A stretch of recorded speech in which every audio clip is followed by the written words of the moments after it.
And welcome back to the Y.E.S Longevity Podcast, where we give you insight on how to get fit, feel younger, and live better.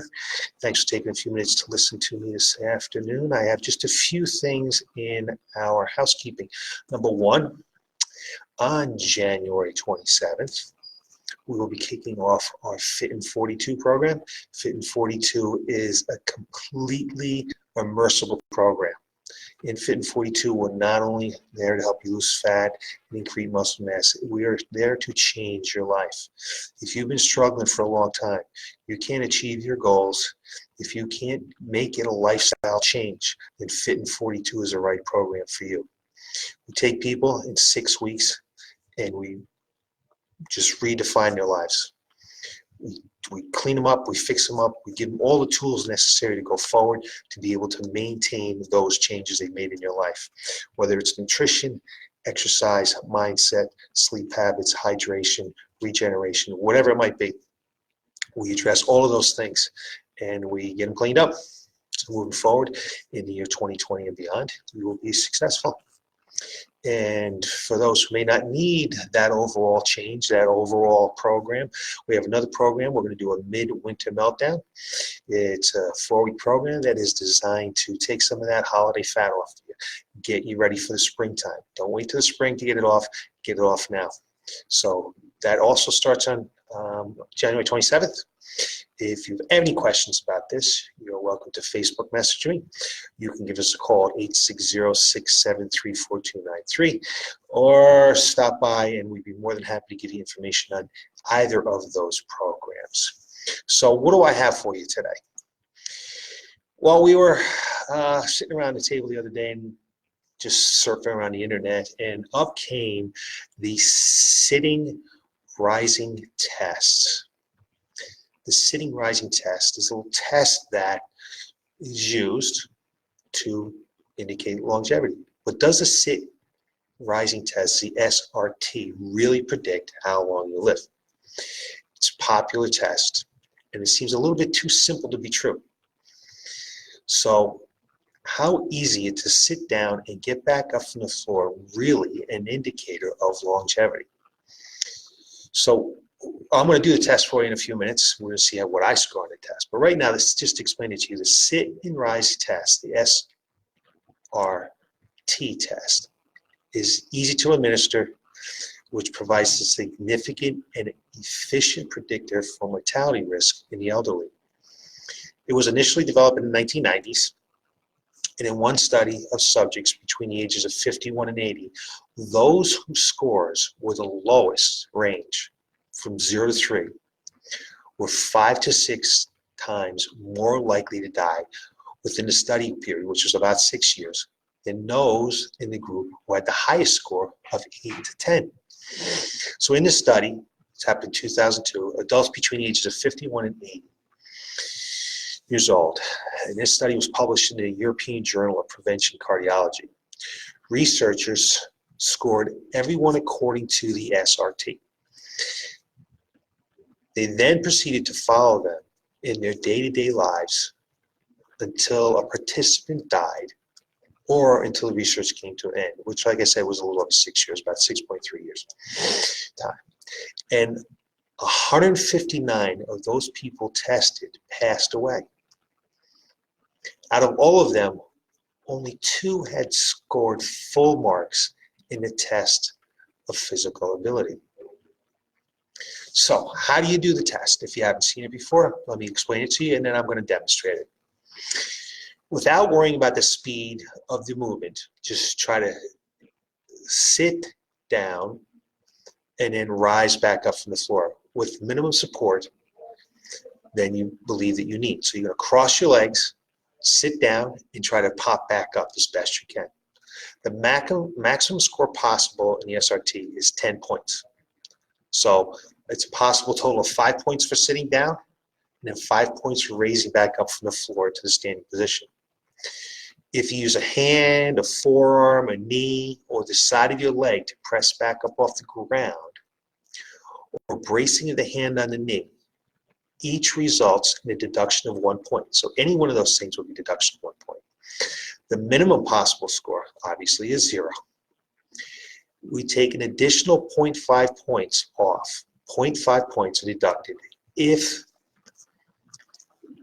during the evaluation process you have an unsteady execution or a partial loss of balance. So if any one of those things touch or you have a partial loss of balance, you have a 0.5 deduction. When you take the test, obviously you're allowed multiple attempts. I don't necessarily think you're going to get much better if you continue to try it. The best scores of all those times are the ones that determine your final score. So let me give this a try for you, okay? You see what I would score. I want to go back. Hopefully you can see it. See my feet. I'm going to cross one leg over the other. I do have a bad knee. I'll say I still have a little bit of knee discomfort right now, and I'm not sure if that will affect my score or not. So I'm going to cross my legs over. You can do this barefoot, socks with the floor that I have here right there. It's kind of cold, so I got some shoes on today. So I'm going to drop down where I can get 5 points. I'm going to pop back up and get 5 points. So we think. Here we go. So I can go down, back up. So if you want to rewind that or take a look at that a little bit more closely, you will see that I got my 5 points for the way down. But my way back up, I had to utilize a little bit of my shin to push up off the ground. So I would get a -1. So I would say that my score is a 9. And I have tried this multiple times today with the efforts of trying to get a 10, and I could not. Could only get a 9. So it's back to the drawing board for me. So in theory, all this makes sense. It's well known that aerobic fitness is strongly related to survival. But studies also show that maintaining high levels of body flexibility, muscle strength, power to body weight ratio, and coordination are not only good for performing daily activities, but they're also favorable influences for life expectancy. So it's kind of all makes sense. Sure, the test is a good measure of leg strength and core strength, as well as balance. But what if you can't do it? What if you can't? What if you score below 5? What if you can't get down, but you can't get back up? Are you doomed? Should you plan for an early death? Well, there are a few more variables that apply to our health and our longevity than this SRT test, and then really actually what particularly focuses on this test. It's important to remember that the study results are most relevant to those the same age as the subjects in the testing group, who were ages 51 to 80. Most of the people who scored the lowest in the test were in the 76 to 80 range. Kind of makes sense. A group that's generally experienced some decrease in mobility and coordination. The research also didn't really reveal the cause of the 159 deaths during the follow-up period. So, are we to assume that they died of complications from falling instead of cardiovascular disease or cancer? We don't know. We have no idea. But the test is a good method for determining one's loss of muscle as they age. That loss can lead to a decrease in mobility and corresponding decrease in quality of life. Strength, frailty, physical performance, muscle mass, those are all correlated to mortality. But I would caution you that correlation does not mean causation.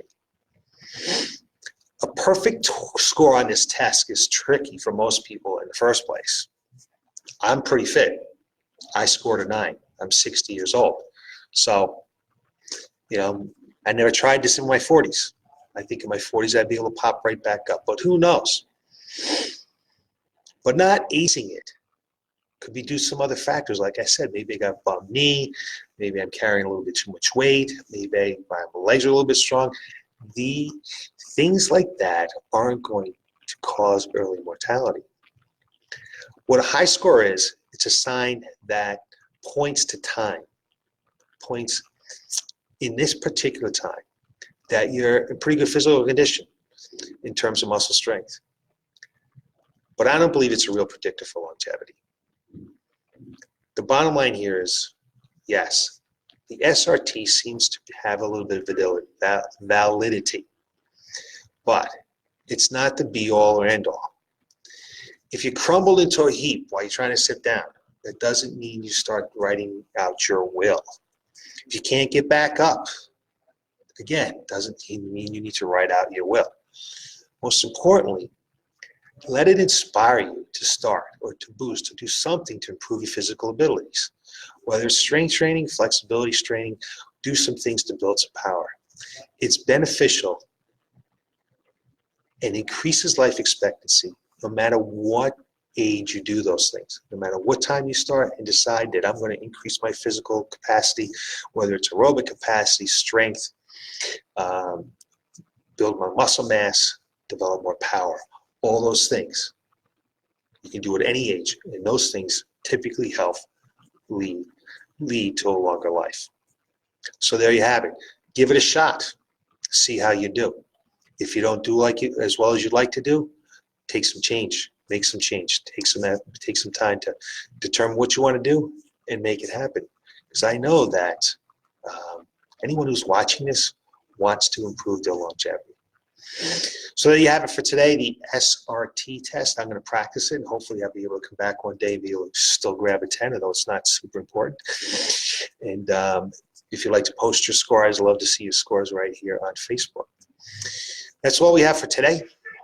I want to invite you to come back next Tuesday at 3:30, where we'll give you more insight on how to get fit, feel younger, and live better. Have a great evening. Thanks for watching.